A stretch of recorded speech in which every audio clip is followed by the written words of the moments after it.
Welcome. Today's guest, Alvin Billings, is the author of Bronx Brat. It's a fabulous story about his childhood growing up in the Bronx, and I am so delighted to have him here as a first-time author, but certainly not a last-time author since he's already busy with the sequel. Alvin, thanks for joining us. Thanks for inviting me. Oh, I'm thrilled to have you, and this must have been quite the fun walk down memory lane when you were writing this. Yes, it was. So But, what made you decide to do this? That's quite a project. well, actually, I decided to do this about 10 years ago, and I just sort of had an instinct that someday I would write a book about myself and my experiences in growing up. And as a natural consequence of that, I might also do a sequel, which I'm working on now.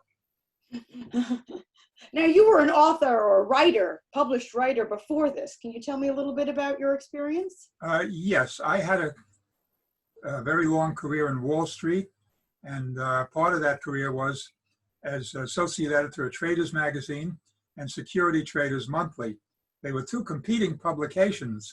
Oh, how were you allowed to work for both?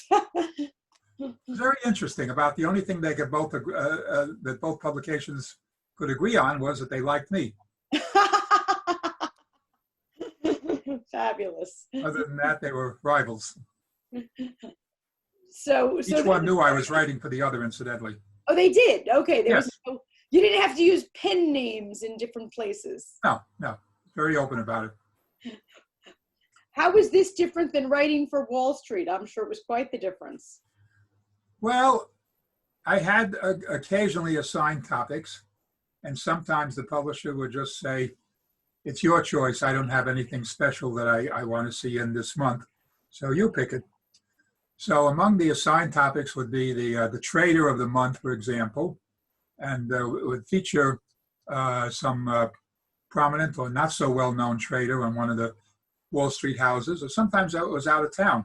Remember one time I did a special on the brokers of Richmond, Virginia, which has a branch of the Federal Reserve there and is otherwise a banking center of the Middle South.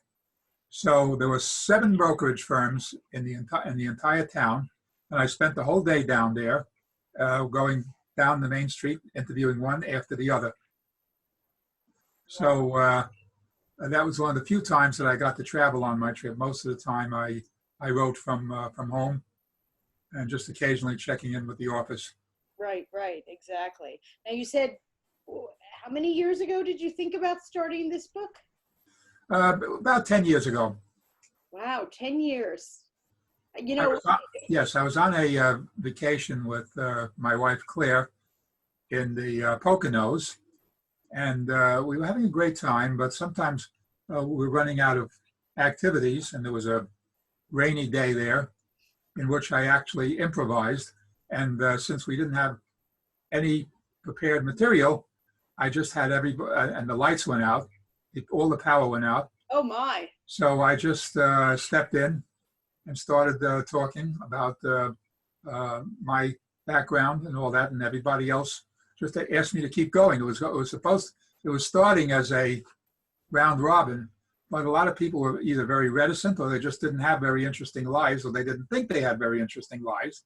So it evolved on me, and then I said, hey, maybe it's about time that I did a memoir of myself. I know I had some very unique experiences in the Bronx, like saving my father's life when I was 10 years old, and staging a coup d'etat in my high school class, and taking over from the teacher, and getting kicked out, of course, and then reinstated by political influence. I am loving that it was a dark and rainy night with no power in the Poconos, and a little, initiation by you to get people talking made you have that light bulb moment that, hey, I got a story. I'm going to write that story. What a fabulous story. Just the story behind the story is. So I started writing. I had my laptop computer along with me, and I dashed off some preliminary sketches but actually most of what I did just sort of suggested itself. So when you write a memoir, you don't have the you don't have the problem of a novelist, in that these things are based on incidents that actually happened to you. So it's just a matter of what you include and what you don't. So that helped get me off to a start. I mean, of course, I have written fiction stories. And in my years on Wall Street, I did articles on not just on people and personalities, but on various topics. I did one on the workings of the Federal Reserve of San Francisco. And I tried to make something which otherwise would be a kind of a dull topic into something interesting. Right, right. And I succeeded. And occasionally I got something to do. I would say one of my prize stories got me my first recognition off of Wall Street. And the name of the story was Ulysses S. Grant, Soldier, President, and Stockbroker. Oh, that's not many people are aware of what Grant did after he left the White House after serving 2 terms. So it made an interesting story, I thought, because it was his son was a Wall Street attorney, and in a reversal of filial roles, he brought his father into the business. I love that. I love that. So now on to your own memoir here. As you started working on this, was there anything that surprised you? Did you maybe uncover something that you didn't know about in your past? Well, uncover is a good word to use, because these things were buried in my memory. I hadn't thought about them in some instances in several decades. But as I started to write what happened before and what happened after the particular incident, I came back in my mind and suggested the next incident. But my writing time was very limited in those days. I was still very busy with my Wall Street career, and there were times I just didn't feel very inspired altogether. So I wrote an occasional couple of pages here and there, occasional couple of chapters, and I was interrupted by just when I was getting close to starting to have a workable draft, fate intervened, and I had a very serious illness, which kept me from writing for over a year.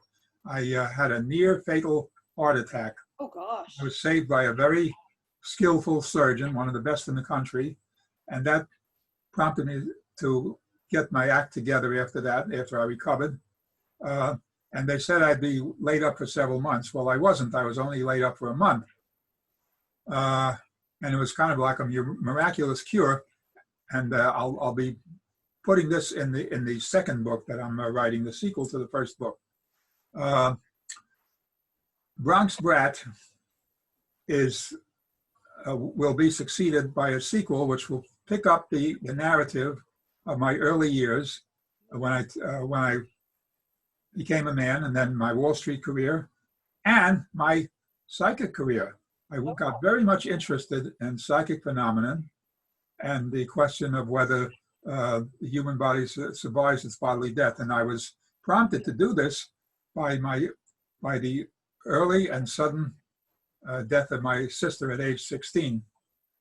And on and off, I went into various psychic adventures. I joined groups. I had some experiences of my own, which I'll detail in the second book. But I felt that God had spared me for a reason, and part of that reason was to finish the book. So I finished the book. It was very painstaking. Being a former editor of other people's writings myself, I took very great painstaking care to polish the manuscript and work on it.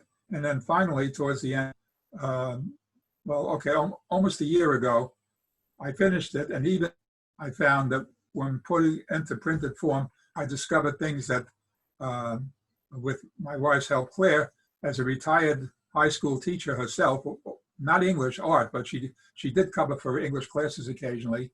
And she was my first and my toughest critic. So she helped me put it together into final form. Oh, fantastic, fantastic. And I love the shout out. Family support in writing a book is always appreciated. Is this you on the cover as a young boy? Yes. Oh, the cover shows me at age 3.5. This was in the summer of 1941. Wow. and I was kind of big for my age. Yes, I see that. And I was an extremely bright kid. I could speak very comprehensively and fluently in sentences, and I was very much into politics. So I would get up on the park bench and, being completely uninhibited, as most 3.5-year-olds are, I would give my opinion, my soapbox opinion, so to speak, Right, on FDR and the New Deal. And sometimes I'd gather quite a crowd there. I'm sure a 3.5-year-old standing up on a park bench spewing politics would create quite the crowd. That's for sure. Yes. Absolutely. Are you still politically minded today, or was that just a child? Oh, yes, I am. All right. I joined a local political club, but I got kind of disappointed because they were so bogged down in local issues and all that. And I would have preferred it to if I had been able to get in, but I am participating in the present political campaign. I have very strong feelings about what's happening in our country, and even though my wife is not in the best of health, and I have a few problems of my own, I'm somehow going to be active in the final stages of this campaign. Too much is at stake here. Well, good for you, even though you have. I've always been interested in politics. That's just fabulous. Sometimes more than others.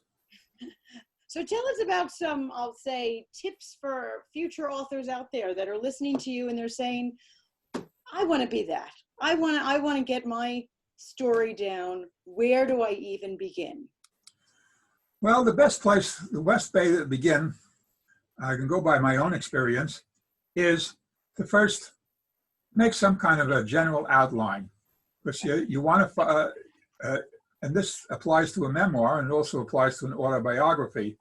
An autobiography is a much more exact rendering of names and dates. And a memoir allows you a little leeway, so you can skip over parts and all that. It doesn't have to be completely down to the last dot, as an autobiography does. For example, the autobiography of Ben Franklin, which is a classic.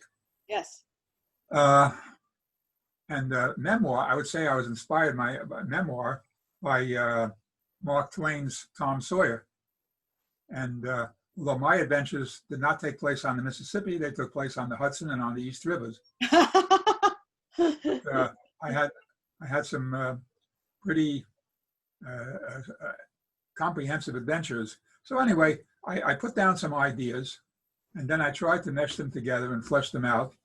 And I just started writing one chapter at a time, and one thing led to another. I had no idea how long the book was going to be, or how much, but I discovered that once I actually started the process, things came back to me. Oh, okay. And so if you're writing a story, your own autobiography, there are a lot of interesting things, even in a common everyday life. You might have been in an unusual situation. You might have been in an unusual location, but you had some experiences that you can draw on.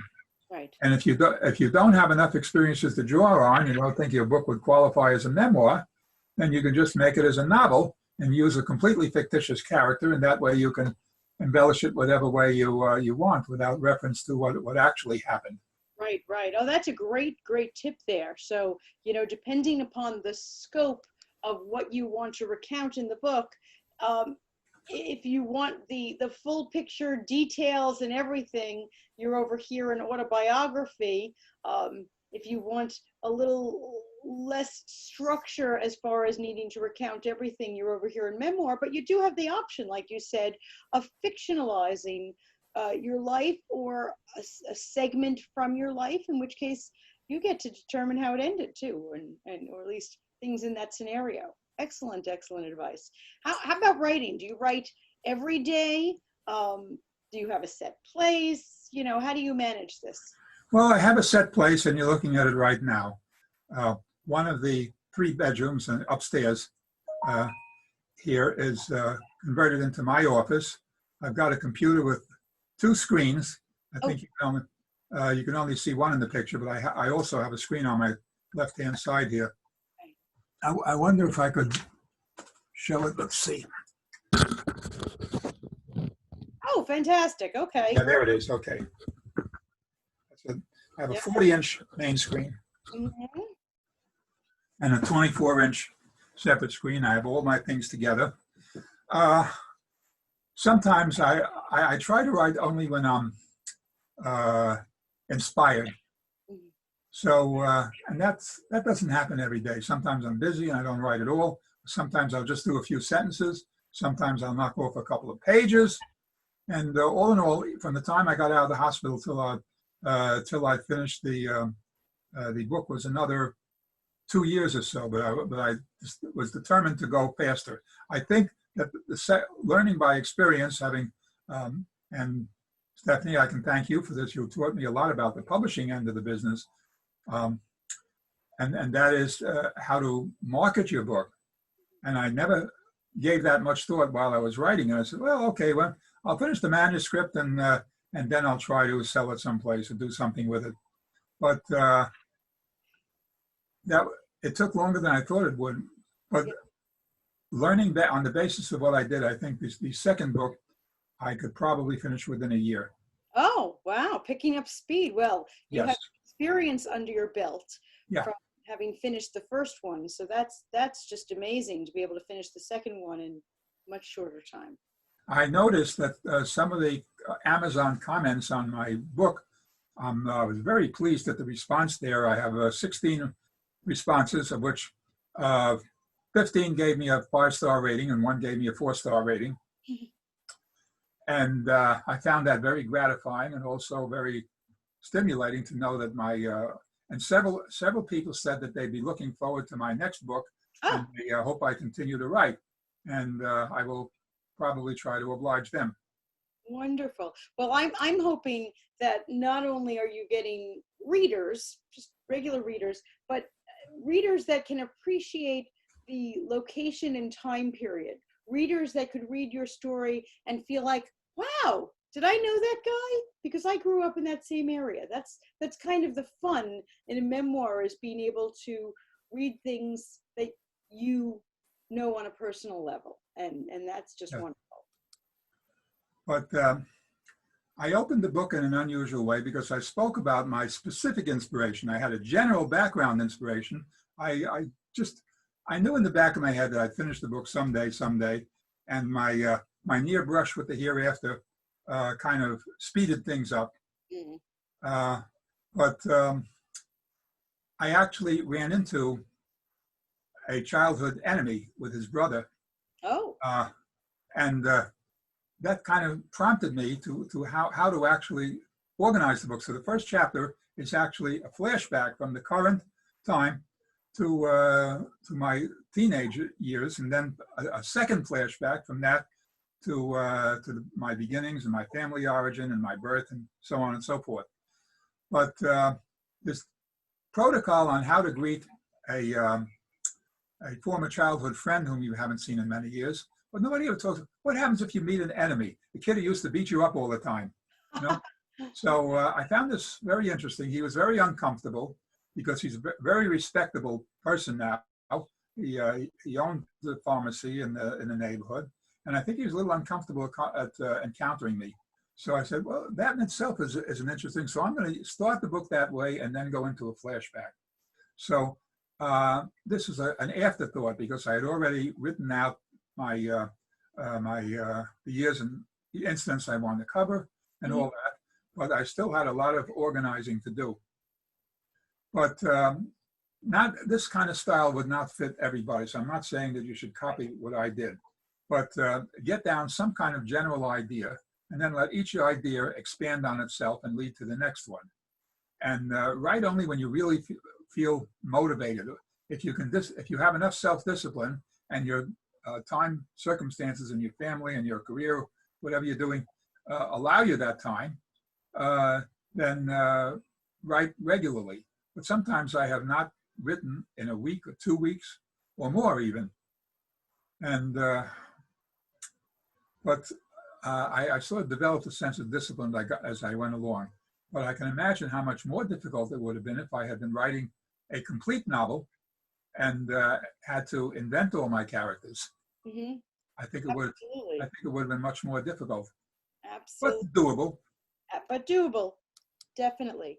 Now, were there any things that were especially challenging the first time around that you think the second time around now you've kind of learned your lesson on? Well, now having the benefit of seeing the reviews for my first book, I think I have enough. And some people mentioned specifically some things that turned them on and all that. So it kind of gave me a clue as to what sells with Good, good. Okay. the audience. I like that. I like that. And I Learning. feel I'm operating under a handicap now, which hopefully will not last too long, and that is the general coronavirus situation, which keeps a Yes. lot of people at home, and it closes off a lot of what normally would be Yes. authors' promotions, Right. such as book signings, lectures, library dates, things like that, Exactly. and a couple of organizations I belong to.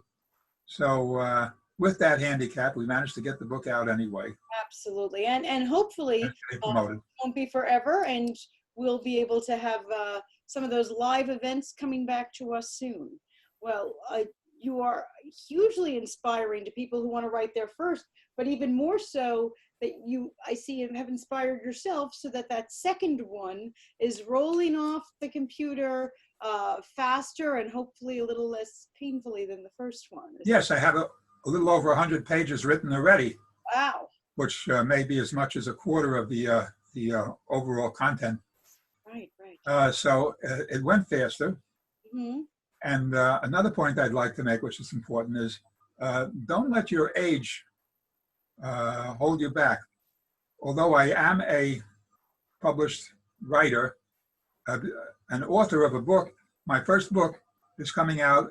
I am 82 years old now Wow. Listen to and that.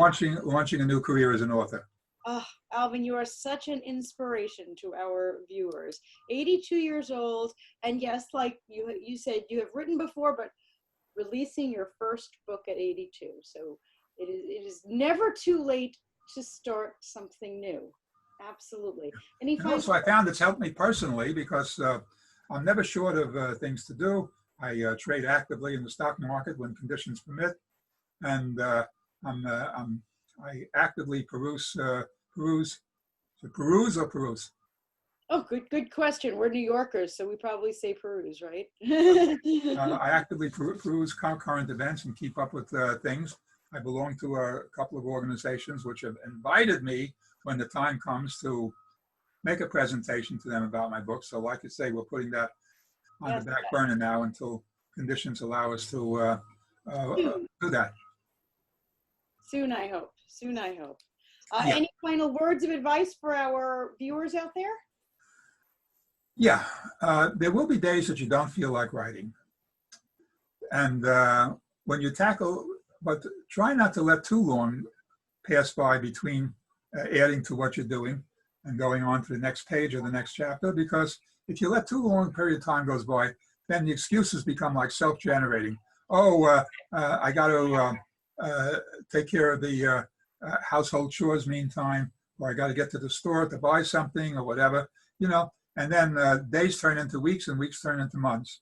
So sometimes, even if you don't feel inspired, then do some review. Look over what you've written. Say, oh, let's see, maybe I can change the wording a little bit, make this sound better. Use your computer tools. You have a grammar correct and speller corrections built in to your writing tools on your computer. Use them. Fantastic, fantastic. Well, Alvin, I can't thank you enough for joining us today and inspiring not only a bunch of readers, but future writers. And if you're stuck in your house and you're looking for something to read, Bronx Brat is available on Amazon.com and at other online retailers. And if you're interested in writing your own book, certainly please take a page out of Alvin's playbook and know that it is never too late. Alvin, I can't thank you enough, and we and the rest of your readers can't wait for volume 2.